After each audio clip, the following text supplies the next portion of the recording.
Shoulder பிளேட்ஸில் pain இருக்கா? தோள் பட்டைகளில் எக்ஸாக்டாக இந்த இடம் மேல் பகுதி அண்ட் கொஞ்சம் பின் பகுதி. பிக்சரை பாருங்கள். இந்த இடங்களில் உங்களுக்கு வலி இருக்குது, ரொம்ப நாளாக இருக்குது. கையை லிஃப்ட் பண்ணும்போது, ஒரு பொருளை தூக்கும்போது அழுத்தி படுத்துட்டோம், அதனால் ஒரு பக்கம் வலிக்குது. இந்த மாதிரி உங்களுக்கு ஷோல்டரில் வலி இருந்துகிட்ருக்கு அப்படின்னா, அப்போ கண்டிப்பாக இது ஒரு வியாதியோட சிம்டம் தாங்க.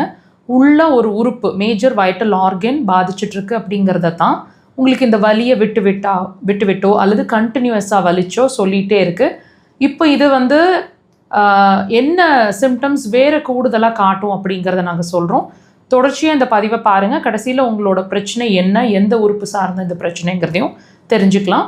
இப்போ இந்த பிரச்சனை இருக்குது, இந்த ஷோல்டரில் வலிச்சிட்ருக்கு அப்படின்னா கூடுதலாக உங்களுக்கு கண்டிப்பாக டைஜஷன் சார்ந்த பிரச்சனை இருக்குங்க. என்ன இருக்கும்?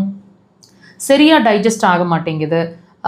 மோஷனில் வந்து முழுசாக மோஷனில் இந்த உணவுப் பொருட்களை பார்க்குறோம், முழுசாக டைஜஸ்ட் ஆன மாதிரி ஒரு உணர்வு இல்லை.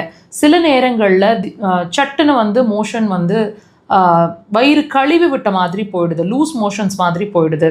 பாடி ஹீட்டாக தெரிஞ்சிட்டே இருக்குது, அடிவயிறு ரொம்ப ஹீட்டாக இருக்கிற மாதிரி இருக்குது, அடிவயிறில் நிறைய கேஸ் ஃபார்ம் ஆகிட்டுருக்கிற மாதிரி இருக்குது, அடிவயிறு வெயிட்டாக இருக்கிற மாதிரி இருக்குது, உடம்பே ஹீட்டாக இருக்கிற மாதிரி இருக்குது, ஈஸியாக டயர்ட் ஆகிடுற மாதிரி இருக்குது. நல்ல உணவுகள் தான் எடுக்கிறோம், ஆனாலும் உடம்புல தெம்பே இல்லை, ரொம்ப டயர்டாக இருக்கிற மாதிரி இருக்குது. காலை உணவு சாப்பிட்ட உடனே போய் தூங்கணும் போல் ஒரு உணர்வு இருக்குது, தூக்கம் வர்ற மாதிரியே இருக்குது. இந்த மாதிரி விஷயங்கள்லாம் கண்டிப்பாக இருக்குங்க. ஸோ இதில் ஏதாவது ஒரு விஷயம் அல்லது 2 விஷயம் சேர்ந்தாப்புல கொஞ்சம் நாட்களாவோ மாதக்கணக்குலையோ இருந்துட்டு இருந்துச்சுன்னா ஆல்மோஸ்ட் உங்களோட சிறுகுடல் பாதிச்சிட்ருக்கு அப்படிங்கிறதுக்கான அறிகுறி இது. ஸோ இதை நீங்கள் மறுபடியும் டிலே பண்ணிகிட்ருக்கீங்க அப்படின்னு சொன்னால் அடுத்தடுத்த உறுப்புகள் பாதிச்சுட்டே இருக்கும். இமீடியட்டாக ட்ரீட்மெண்ட் ஸ்டார்ட் பண்ணி உங்களோட பிரச்சனைகள், அதாவது உங்களோட சிறுகுடல் சார்ந்த பாதிப்புகளை ட்ரீட் பண்ணிக்கோங்க. இதை நீங்கள் ட்ரீட் பண்ணும்போதே நம்ம எதுக்காக சஃபர் ஆகணுமோ, தோள்பட்டை வலியை சஃபர் ஆகிட்ருக்கோம் இல்லைங்களா, அதுவும் சேர்ந்தாப்பில் சரியாயிடும். ஸோ இது சரியாகும் போது அது சரியாகும், அது சரியாகும் போது இது சரியாயிடும். ரெண்டும் சைமல்டேனியஸாக ட்ரீட்மெண்ட்டில் ரெக்கவர் ஆகிடும். டெஃபினட்டாக அக்குபஞ்சர் ஒரு சிறந்த தீர்வாக இருக்கும். ட்ரை பண்ணி பாருங்கள்.